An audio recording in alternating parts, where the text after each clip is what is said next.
warahmatullahi wabarakatuh. Selamat pagi pemirsa, kembali lagi bersama Al-Hanif Breaking News. Bersama saya, Salwa Zarnafiah. Inilah informasi selengkapnya. Demi membangkitkan semangat budaya yang semakin pudar di era globalisasi, Sekolah SMA IT Putri Al-Hanif mengadakan acara Bulan Bahasa dengan bertemakan Saking Bahasa Numbuhakeun Budaya untuk kembali membangkitkan semangat siswi Al-Hanif dalam berbudaya. Melalui berbagai lomba yang diadakan oleh OSIS, KKR, dan GLS, membuat sebagian besar siswi dapat menunjukkan kemampuannya dalam berbahasa daerah. Banyak siswi yang tertarik saat melihat peserta lain menampilkan kemampuannya dalam berbahasa daerah. Mereka sangat terpukau serta terhibur saat mendengar berbagai logat bahasa daerah yang ikut memeriahkan acara Bulan Bahasa. Saat ini, kita sudah terhubung dengan reporter kita, Zakiatun Nufus, yang sudah berada di lokasi. Baik, bagaimana Nufus kondisi di lokasi saat ini? Terima kasih kepada Salwa Zarnafiah. Selamat pagi pemirsa, saya Zakiatun Nufus melaporkan langsung dari lokasi. Saat ini kita berada di lokasi SMA IT Putri Al-Hanif, di mana sedang dilakukan kegiatan Bulan Bahasa. Dilihat kondisi saat ini, begitu banyak antusiasme yang mengalir dan terpancar dari para siswi. Seperti yang dapat kita lihat, kegiatan Bulan Bahasa kali ini begitu meriah, dengan dekorasi yang menarik dan memukau, membuat saya sendiri merasa ikut antusias dan tertarik dalam mengikuti kegiatan Bulan Bahasa kali ini. Sekian laporan kali ini, saya kembalikan ke studio. Terima kasih Nufus atas laporannya. Sekarang kita akan beralih dengan reporter kita Ana Dwi Nabila yang saat ini sudah bersama dengan narasumber kita yakni Vidi Nurul Fajriyah. Silahkan Ana. Terima kasih Salwa Zarnafiah. Sekarang saya bersama Vidi Nurul Fajriyah selaku narasumber.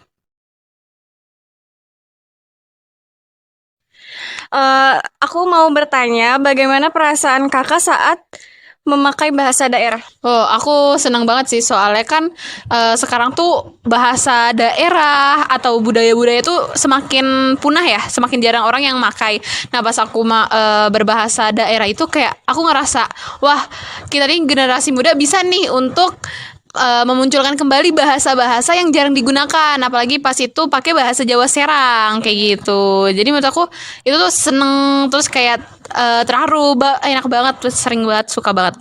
Apa sih kesulitan saat memakai bahasa daerah? Kesulitan aku pas pakai bahasa daerah kemarin tuh kayak karena bahasa Jawa Serang itu tuh harus ada bahasa kasar, bahasa halus kayak gitu kan. Bahkan itu tuh harus memperlihatkan bagaimana umurnya, sedangkan yang aku bisa tuh bahasa Jawa kasar.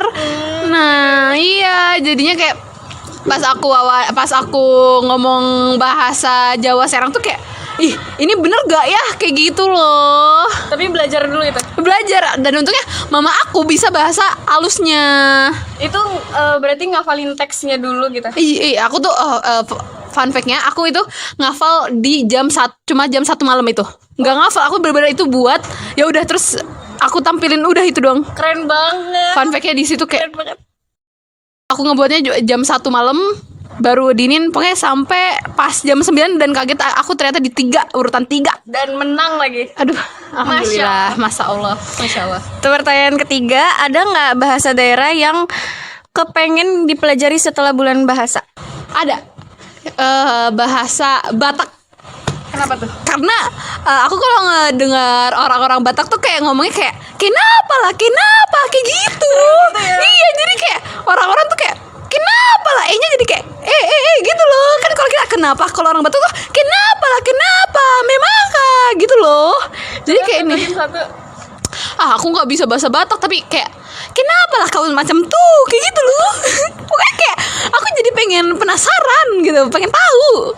Ada gak temen yang ini orang Batak? Oh, ada. Orang Bataknya mah ada, tapi dia nggak bisa bahasa, maksudnya nggak terlalu dalemin banget ya. Pertanyaan keempat, apakah apakah kakak ngerasa kemampuan bahasa daerah kakak meningkat setelah tampil di bulan bahasa? Oh iya pasti meningkat banget kan, sama yang ke tadi tuh kayak karena aku bahasa halusnya itu kurang, jadi bisa nambahin kosakata baru untuk bahasa halus kayak gitu. Menurut aku sih itu Jadi tambah wawasan. tambah wawasan banget. Seru. Kelima, kenapa bahasa daerah di zaman sekarang jarang yang memakai? Karena sekarang kan masih di era globalisasi ya, jadi banyak budaya-budaya asing yang masuk ke Indonesia. Terus bahkan sekarang tuh mereka masih lagi di fase kayak lebih enak yang ngikutin tren kayak gitu. Misalnya kayak zaman sekarang lebih ke bahasa Inggrisnya atau Korea-Korea yang sekarang lagi tren nih. Jadi kayak mereka lebih kayak ngomongnya bahasa Korea, bahasa Inggris kayak gitu. Dan bahkan semakin terkikisnya zaman itu tuh kayak semakin bahasa asing yang ditonjolkan, karena dominannya tuh mereka tuh lebih seneng sama tren kayak gitu sih menurut aku. Tapi itu juga untuk globalisasi menurut aku itu nggak salah, karena lebih gimana kitanya untuk mengolah apakah kita harus belajar tiga-tiganya sehingga bahasa daerah tuh tetap bisa tetap ada kayak gitu. Karena pekerjaan juga menuntut untuk bahasa. Iya, makanya itu tuh sebenarnya nggak salah kok untuk belajar bahasa Inggris. Tapi kalau misalnya ditanya alasannya kenapa, emang salah satunya faktornya karena globalisasi, dan kedua karena kita sendiri yang lebih memilih tren kayak gitu dan lupa sama budaya yang lalu. Pertanyaan yang terakhir ya kak, ada nggak sih hal negatif atau merugikan tentang memakai bahasa daerah? Hal negatif atau merugikan sih nggak ada ya, karena emang bahasa daerah tuh bagus banget. Cuma mungkin ada ini adalah ketika ada dua bahasa dan itu tuh ternyata artinya sama tapi artinya beda. Misalnya kayak Sunda sama Jawa. Gedang kalau di Jawa itu pisang, tapi kalau di Sunda pepaya. Jadi kayak salah kaprah gitu loh, kayak gitu. Sekian wawancara saya dengan Vidi Nur Fajriah. Saya kembalikan ke studio. Demikian berita saat ini. Saya Salwa Zanafiah dan segenap kru yang bertugas pamit undur diri. Sampai jumpa di Al-Hanif Breaking News. Wassalamualaikum warahmatullahi wabarakatuh.